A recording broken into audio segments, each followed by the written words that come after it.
Dimitris Mouzas, you might know him. He's in Hi, London, part of Yes, the... I've met Hi, you. Dimitri. Yes, how are you? Zoe Marmouri and Anastasia Panidou, the newest member of the editorial team, Oh, who Hello. speaks Spanish. So I don't know what... Oh, Anastasia, you speak Spanish. and Italian, italiano, And anche Italian. italiano. And then you can translate Fantastico.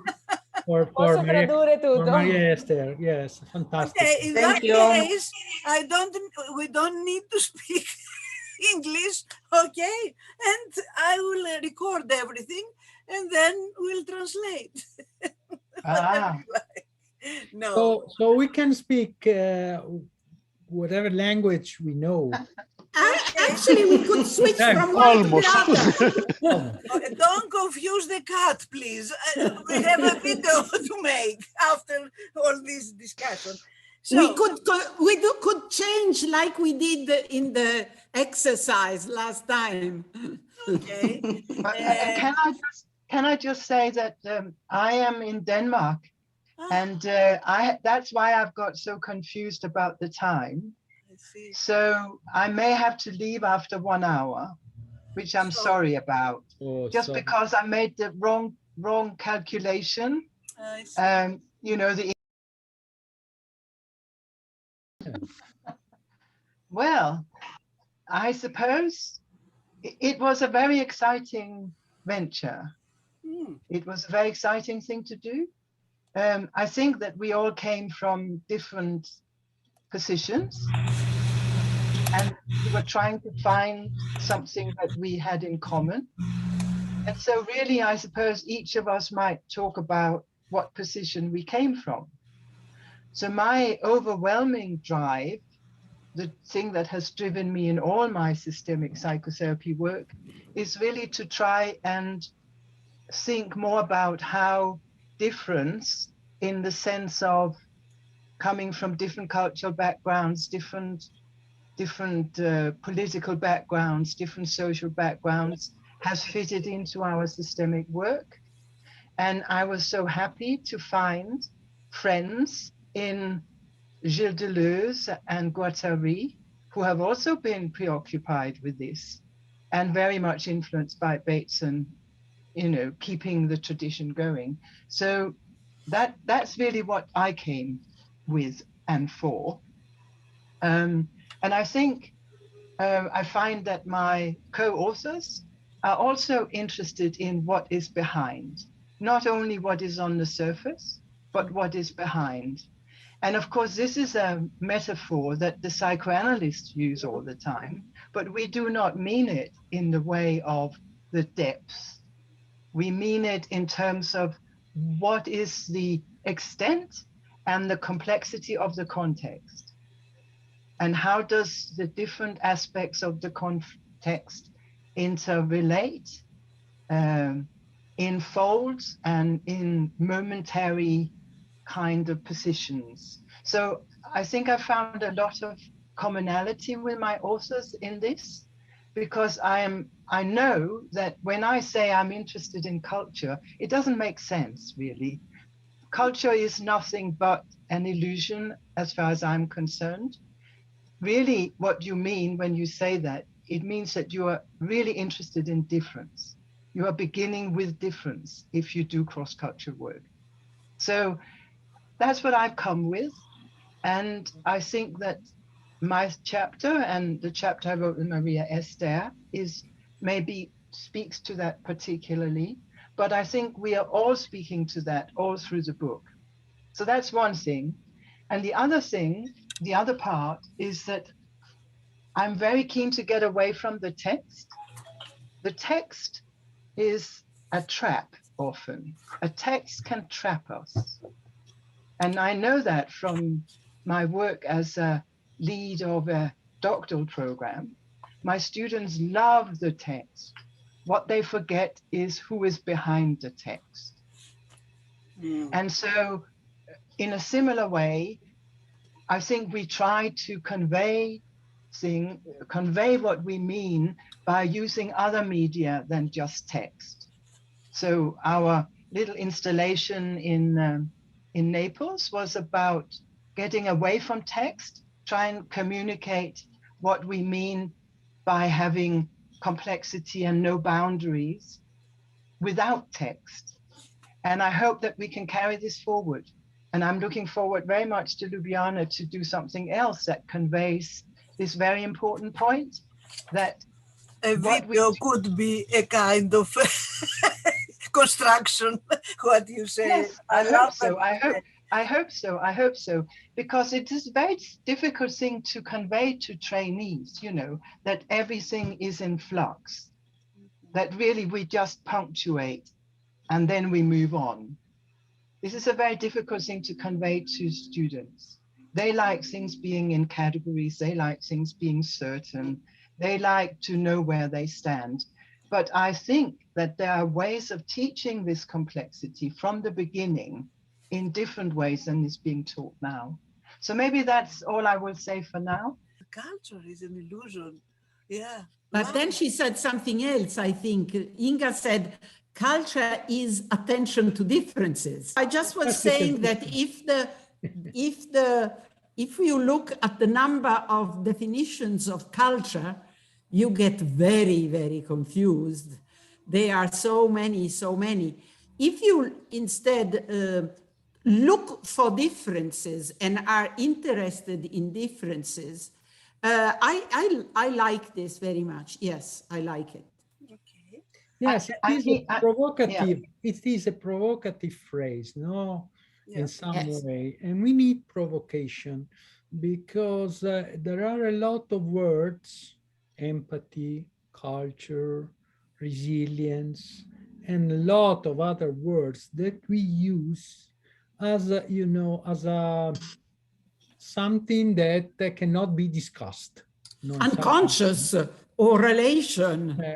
and they reproduce the psi way of seeing things. And so those keywords are the words that are used in the psycho-anthropological discourse, for example, or in social discourse more in general, to repeat something that is always the same. It is not a thing, it is an illusion in the sense. And there are a lot of, so for example, for, you know, philosopher, culture is something with a major C. Yeah, big C. Yeah, Culture, no? So Shakespeare, Dante Alighieri. yeah. High culture. We call it high culture. Yeah. Plato, culture. No, in anthropology, culture is with minor C, and means the use that people do in their own life, in the countryside, wherever, now even in the urban space, and so and so and so.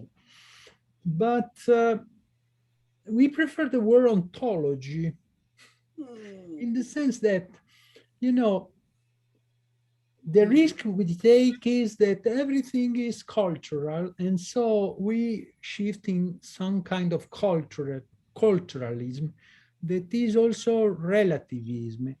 And I don't know if the other three authors agree, but I don't like relativism because of what I read and what I am convinced from Deleuze, from Stigler, from Bateson, from Guattari, from Foucault, from a lot of authors that in some way don't say that the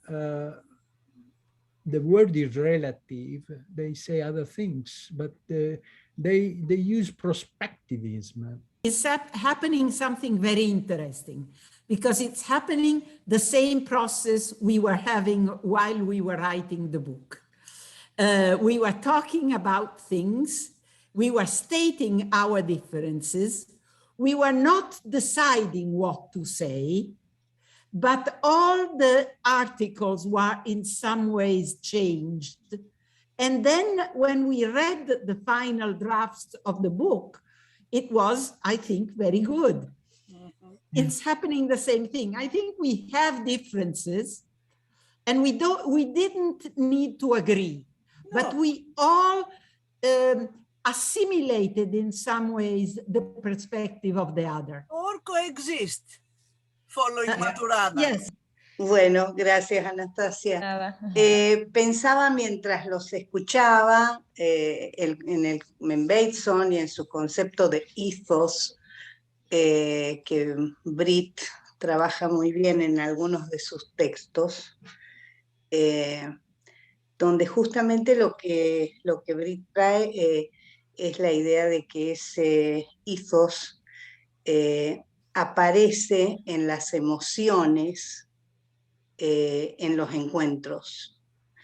Y me parece que esto fue una característica del libro.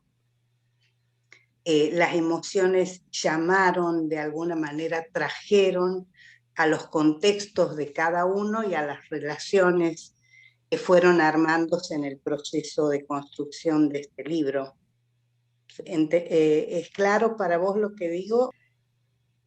Lo que quise decir es que el proceso de escribir este libro juntos fue un proceso que, además de conectarnos desde ciertos aspectos teóricos, nos conectaron desde aspectos emocionales que se pusieron en juego en este proceso y permitieron que este libro saliera a la luz. Con las... Pietro? Can I say something about the bubble, the performance we did in Naples, and after that, the last, one of the last chapters, the one in which we reproduce exactly what we did in Naples, or more or less. Yeah. Chapter 8, yes. Anastasia was translating culture with the word ethos. It is very interesting because I consider ethos, which is a Greek word that we use in Italy, and we use it in Italian, and we use in English as well, and as well in Spanish or in French and so on. So it's an original word, a Greek word, but means something totally different from what in the Anglo-Saxon world is considered culture, no? In the two senses that I mentioned before. But ethos is something different in English and even in Italian or in French. Ethos is something that has to be with the acquaintance of people to their own world. So it is more connected with ontology than with culture as we see it in the Anglo-Saxon world or even in Italian world. So ethos is something that is more radicated, is a use that I take for granted that I do. Ethos is the fact that I'm sitting here and I couldn't go in another place for many reasons because I don't know, this is the fresh, the most fresh area of my house or whatever. There are people over there or whatever. This is ethos. Ethos is the way to live the life. And I agree very much for the fact that ethos is a real incarnation of our everyday life. And I disagree with this is culture. This is not culture. Culture means something that is different. It's a transcendental word. It's not an immanent word. So let's go with ethos. Depth. No sé si puedo hacer un comentario sobre lo que Britt dijo, porque ese aspecto de lo que dijo se me escapó. Pero sí puedo hacer un comentario sobre la pregunta que me hacen. Digo, vengo de un país donde el psicoanálisis es hegemónico en la teoría y en la práctica. Si puedo y me permiten usar, está en nuestra cultura. O sea que de ningún modo creería que el psicoanálisis no tiene lugar o que se murió. creo que está entrelazado de otros modos, ¿no? De otras maneras. No pensaría hoy, o yo no haría referencia hoy a niveles de conciencia, por ejemplo. Sí haría referencia a distintos modos de estar presente en las situaciones, ¿no? Pero no sé exactamente qué dijo Brit respecto de esto, por lo tanto no puedo hacer un comentario más allá de esto que estoy diciendo. Transitar del psicoanálisis a la sistémica más tradicional, después a la complejidad, y hoy revisitar la teoría sistémica después de haber incursionado otras lecturas, ¿no? Otras lecturas como Deleuze, Guattari, Foucault, Maturana y demás, nos permite resignificar seguramente y repensar nuestras teorías como si fuera la primera vez, vistas de otro modo. Es muy largo lo que te dije y te perdí. When I think of how we function, I think I like to use the title of Deleuze and Guattari, 1000 Planes. And I like the idea that as systemics, we think of planes of recursion among what happens between people and what happens between us and the other people. These planes, meaning for planes, not levels, not Yes, one but and Berta, the other in top of the other. Exactly, Yes. but tell me, when people like the students, as Brit was saying, come in and say, we want to learn or to understand the other person in depth, they Oh yeah, mean the mostly word psychoanalytically. What yes, is the those word hands? it's a big trap organized by our language and by our organization. We have a height and a low of ourselves too. So it's a linguistic trap in which we fall, and all the students fall, and sometimes even clinicians, well-affirmed clinicians, fall into this trap. It's a very ingenua, how do you say? Naive. Naive. Naive. It's a very naive kind of, I think, kind of metaphor that's this of the in-depth. But certainly a lot of psychoanalysts don't use it anymore. Cuando yo decía, perdón, que el psicoanálisis está en la cultura, por lo menos en la nuestra, decía un poco esto. El desafío es poder pensar en conexiones rizomáticas y no en conexiones jerárquicas, con niveles de profundidad. Lo que no quiere decir que esos niveles tenga que descartarlos, pero sí que la posibilidad de otras conexiones que son laterales, horizontales, no centradas. Entonces es un modelo de pensamiento diferente. Yeah. Can I just say, I seem to unwittingly have set up a kind of a dichotomy between systemic and psychoanalysis. And of course, maybe this is my unconscious speaking because I come from the Tavistock, and we've had this dichotomy for years and years, and we have all suffered from it. What I really meant was just to point out that when I said my passion for what is behind, that is the point, what Maria Esther just said. What is behind is what I want us to encourage our students to think about. I wanted just to point out that I didn't mean what is below, you know, because we have often this below the surface thing. But what is behind, of course, maybe below the surface or above the surface, but it is something from which other existences or planes, if you like, have emerged. And I think that we have taught much too little in systemic psychotherapy to our students about that. May I say this? It is what Maria Esther said is very important, because she said that in my country, psychoanalysis is an ethos, Yeah.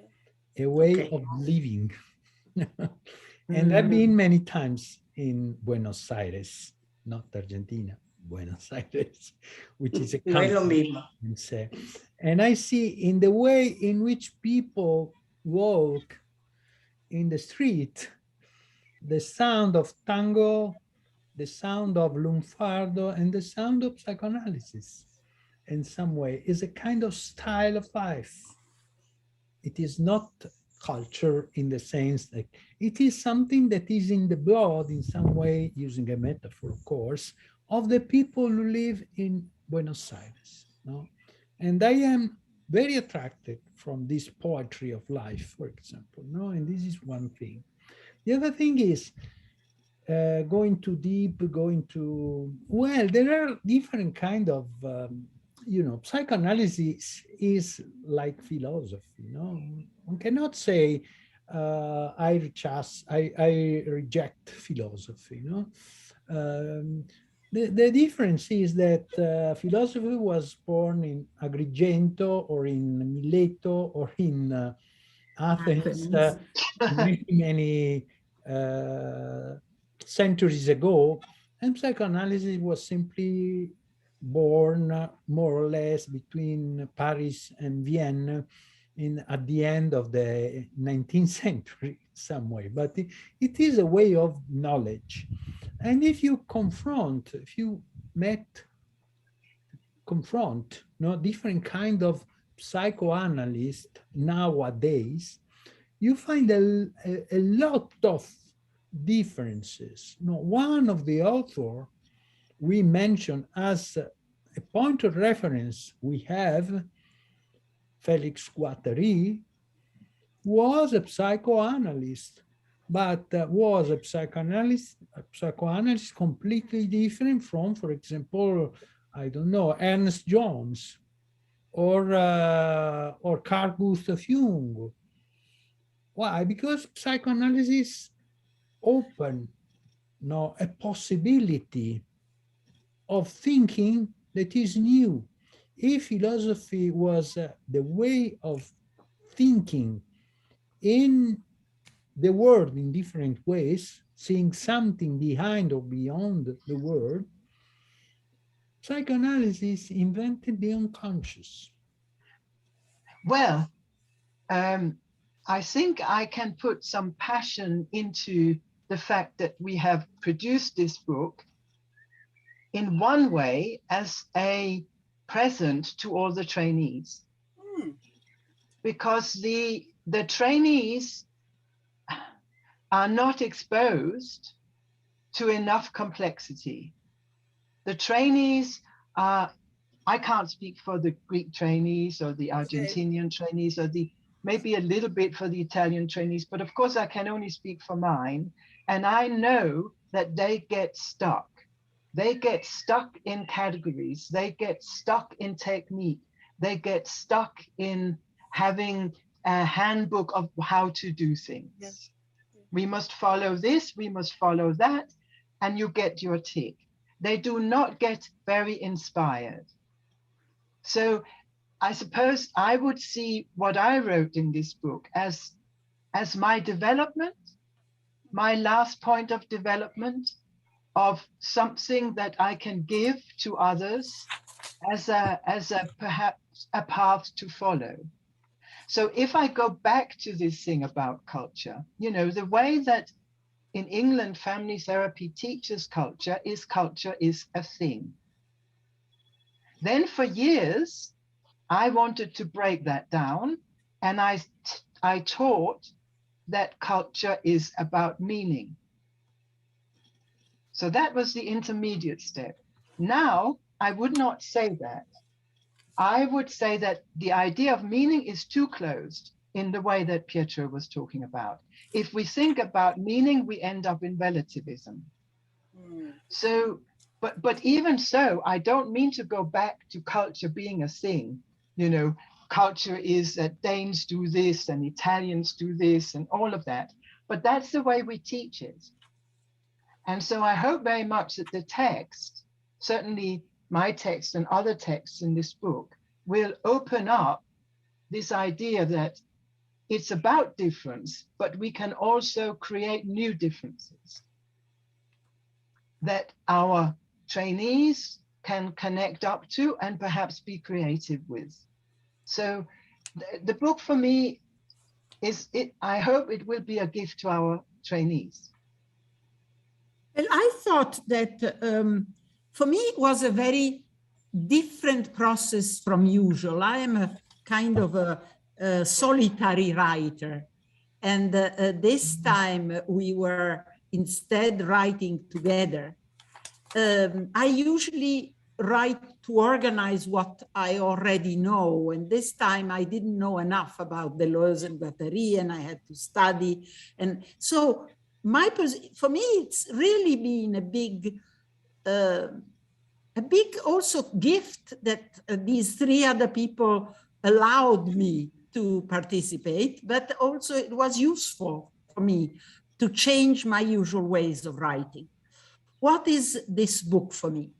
When you asked me what was the metaphor, I put it had to do with a river, with a current flowing, that was our conversation, and objects that were running through the river.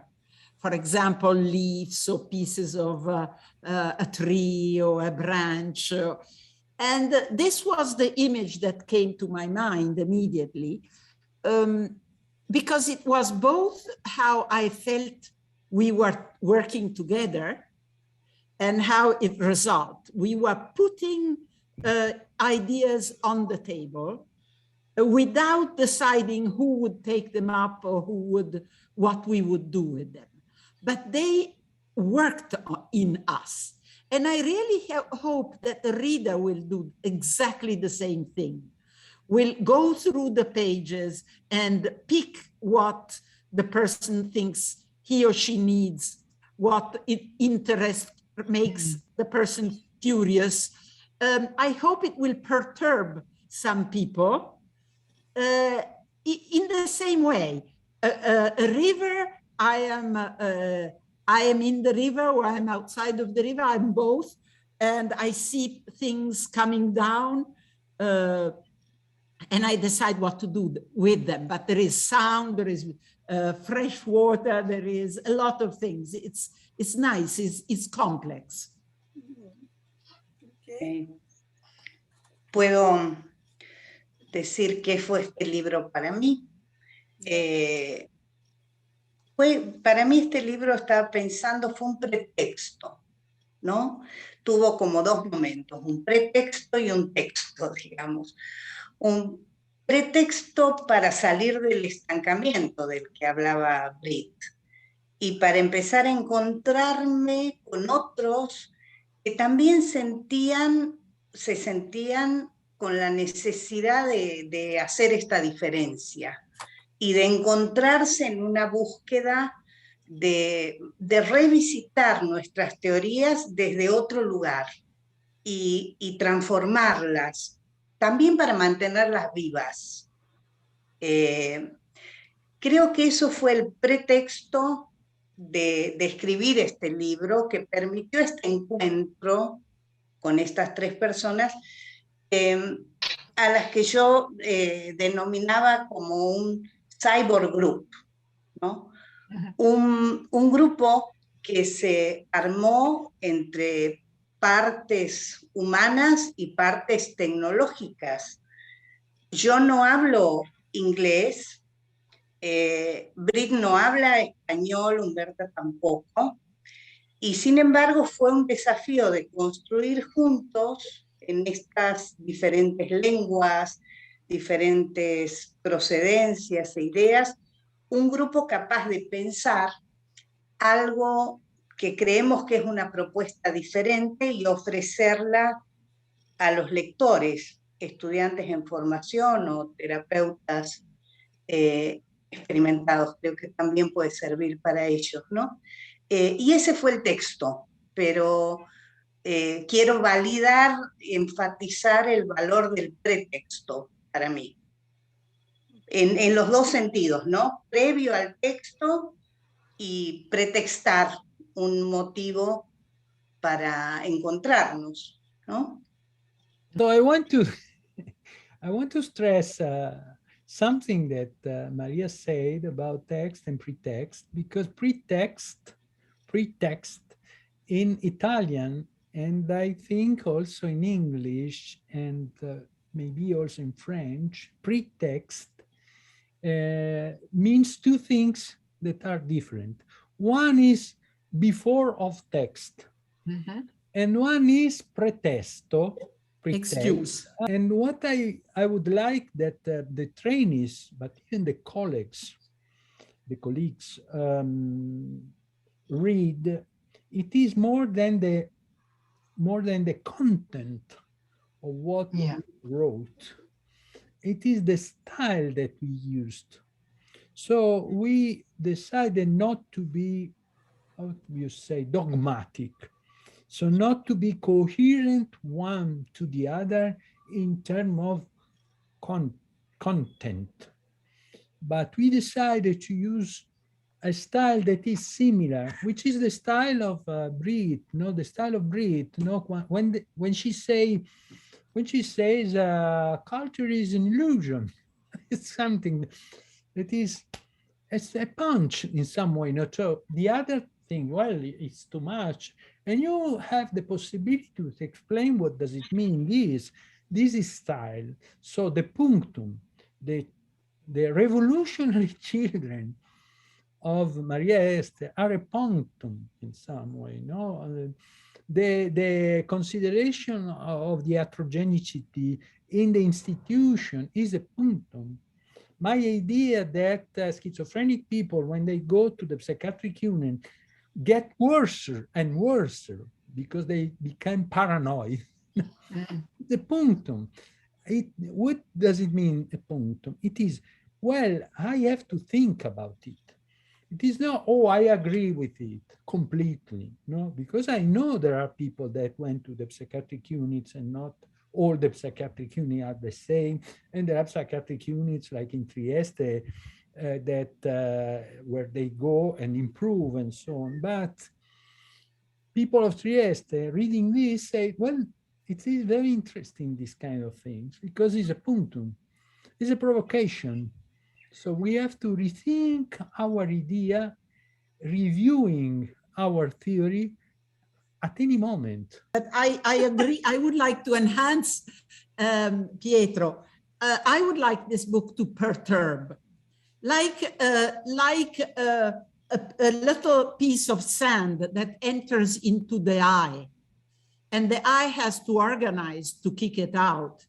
I would say the same thing of a book or of the punctum Pietro was talking about.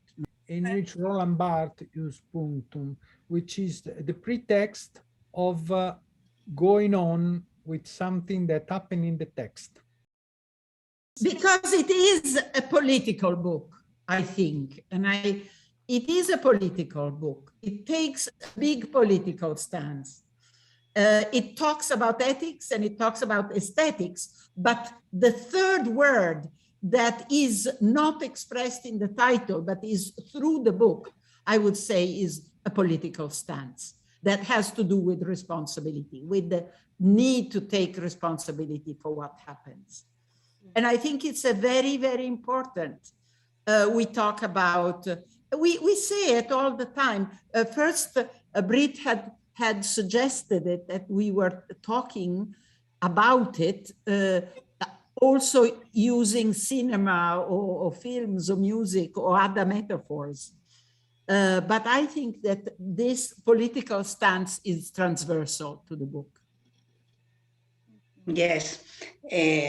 Lo político tiene una enorme fuerza en nuestro libro, porque piensa, yendo un poco a la clínica, ¿no? Piensa los motivos de consulta o los síntomas como un resultado de un estancamiento del fluir de la vida, ¿no? Y de esa manera la terapia aparece como una acción política destinada a liberar ese estancamiento, destinada a abrir el flujo de lo vital que está estancado nuevamente, ¿no? Entonces creo que en ese sentido, esto que dice Humberta lo reafirmo. ¿Querés traducirlo así no lo hago tan largo, Anastasia?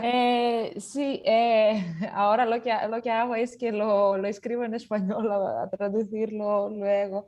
That Maria said that the political part in this book was a very huge force, and that I don't know if I will translate it very well. That there was a political action, and that you don't think like in motives of consultation. Liberar lo vital del estancamiento en el que está. Liberarlo. Lo vital, el flujo vital. The fluid, the vital process to liberate that, to liberate the vital process as a result of change as well, act. And of political act. Fluir nuevamente, ¿no? Y en lo estético que trae Pietro, también es otra palabra la que obviamente enfatizamos mucho en el texto, es en la acepción de estilo que trajo Pietro, pero también en recuperar o volver a recuperar la sensibilidad del terapeuta. La sensibilidad que quedó de algún modo separada, dividida en nuestra cultura occidental, quedó como separada y como poco científica, como relegada al lugar de lo que no debía ser usado, ¿no? Y la intención nuestra, creo, es recuperar la idea del uso, digamos así, de poner en funcionamiento, del permitirnos usar la sensibilidad, el afecto, la intuición, lo subjetivo en los procesos terapéuticos. En este sentido también hablamos de estética. Yes, I agree very much with what Maria Esther said, because this is what I have always seen as the central, perhaps that's why I call culture an illusion, because there's always this bit about how does the therapist use the relationality in the moment with the trainee or with the client or with the supervisee.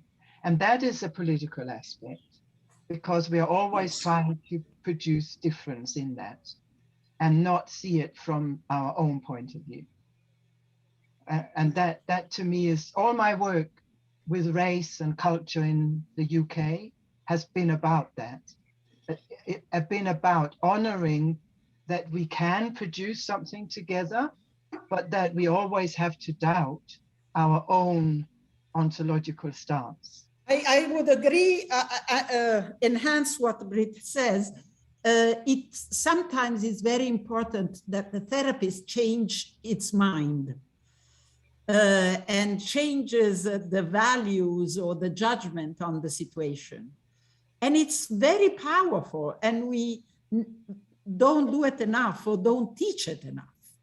You know, I enter into a session and I usually don't like one of the two people in a couples therapy, or I think something about one and the other, and do a total session thinking the opposite, or trying to like one more than the other instead, or changing ideas, deciding to trust an unreliable person.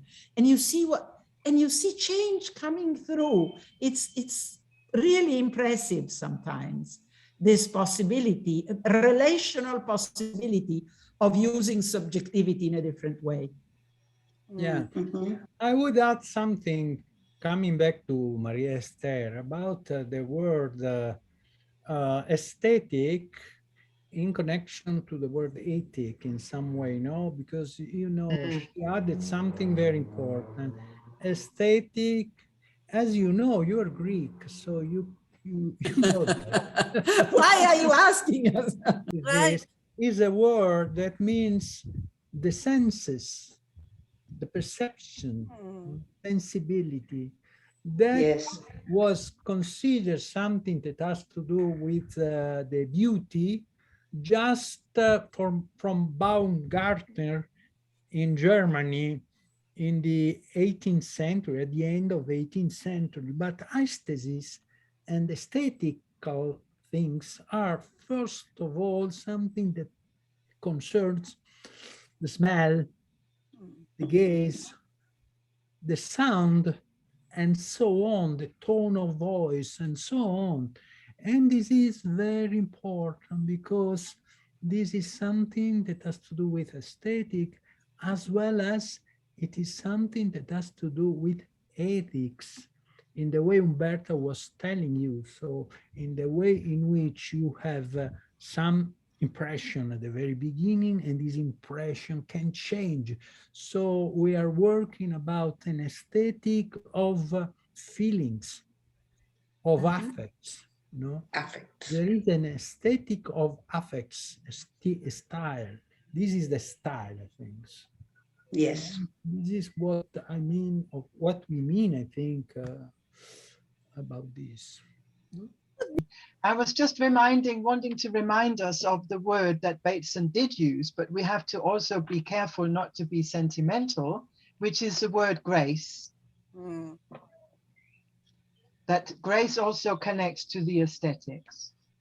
I was thinking about the context of these ethical and aesthetic processes as they develop during therapy. And you mentioned in the book that all this happened inside the capitalistic machine.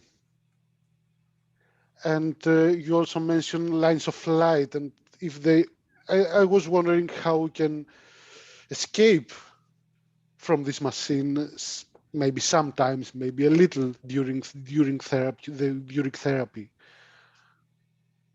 Does this make any sense? It makes a lot of Absolutely, sense. absolutely. It makes a lot of sense. Models change all the time. And we need to change our models and not to make our clients adapt to our models. And we need, according to me, to keep, for example, I not in the book, but elsewhere, I talk about different ways of loving, of relationships, and you need to know them. A therapist needs to know very well the times in which he or she is living. Because if you don't know them, you ask your clients to adapt to your idea in your mind of your models of when I was 20 or 30 or 40. And that's not good. I think that to get out of that trap, that is a very important, Dimitris, very important trap. You have to read the paper every day. I ask my my students to read the paper obligatory every day. I will interrogate them on the newspaper because they need to know what's happening now.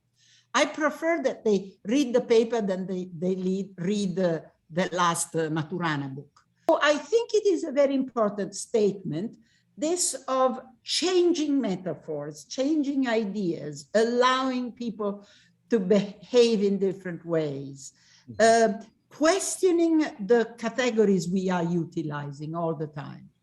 Yeah, about the capitalistic machine, which is a very important concept, I have in mind what in Plateau, particularly in the part of Rizoma, Felix Guattari and Gilles Deleuze are telling about the unconscious and the capitalistic machine. So the unconscious is a desiring machine. The capitalistic machine, I assume, it is a need machine. So, which is a different, way of working as a machine. The capitalistic machine replace products for products.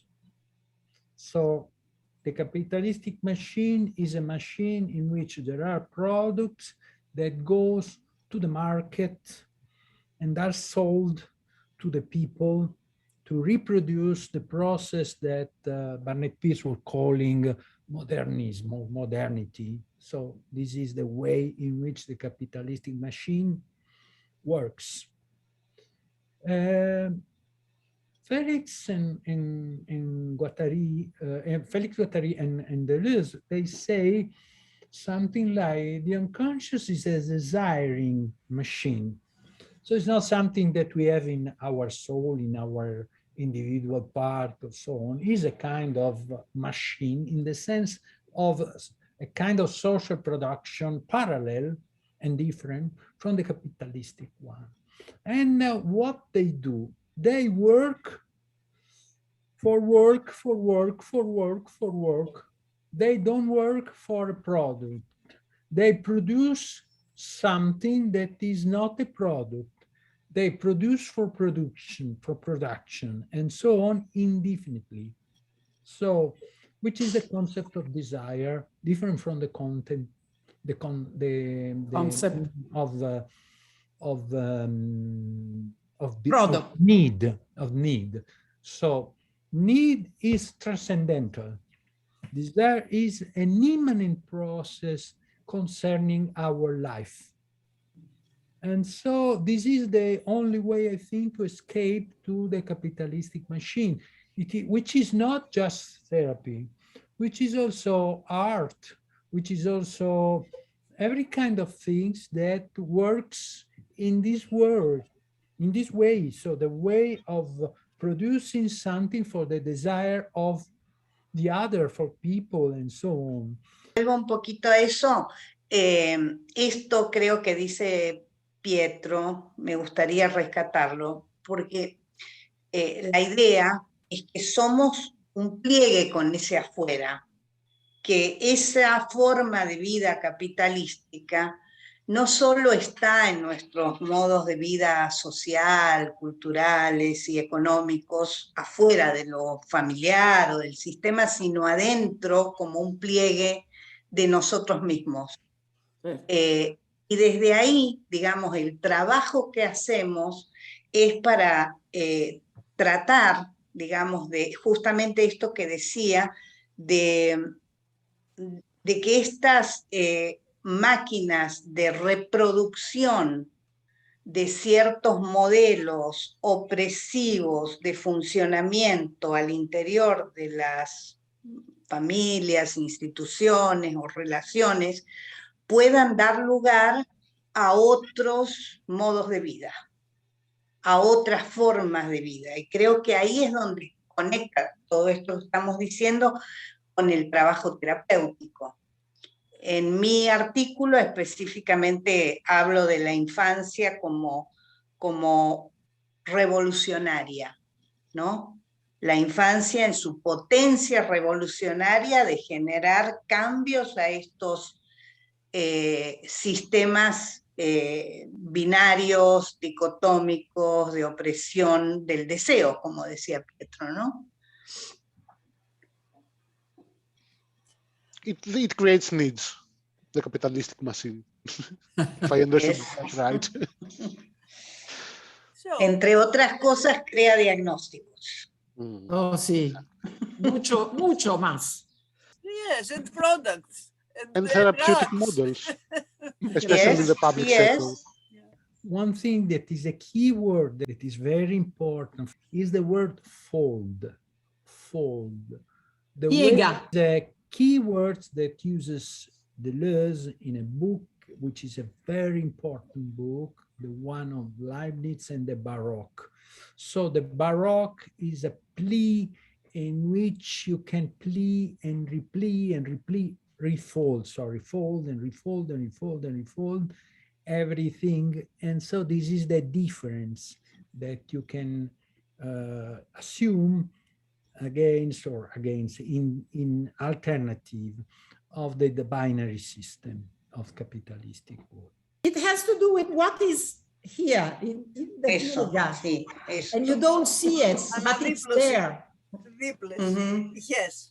So there is a situation, you can see this situation online because there is a lesson of Foucault à Vincennes in which Foucault, watching at the students, start to do like this. Silent. Yes.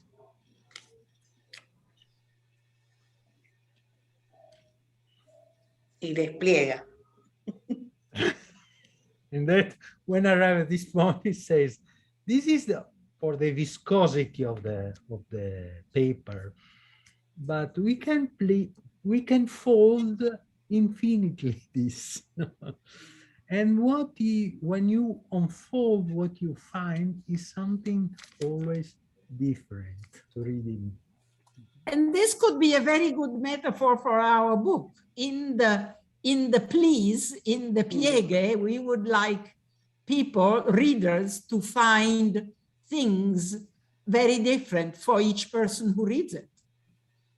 Claro. Y es interesante, muy interesante lo que traes. Y pensar en términos de pliegue es bien distinto a pensar en términos de muñecas rusas o a pensar en términos de cajas chinas, ¿no? Donde hay algo que está dentro de otro y dentro de otro y dentro de otro. Pensar en términos de pliegue es justamente pensar cómo el afuera se hace adentro y el adentro es afuera. This way, there is nothing out. Inside or outside. Inside, claro. Outside. They are like a Möbius. Yes. Ring. To read No. and No, somehow it enjoy. doesn't have a story with the beginning or an end. It has images. It Yeah. has feelings. Impressions. I was quite fearful at the beginning, being a co-author, of what would come out. And when I had it in my hands, I ran around the house feeling light and happy because something had happened that I wasn't totally aware of. Something had happened that was much better than my thoughts on it or my desire. It was something that I really like because there are emotions, there are ideas, but they are not an unfolding. It doesn't take you by its hand at all.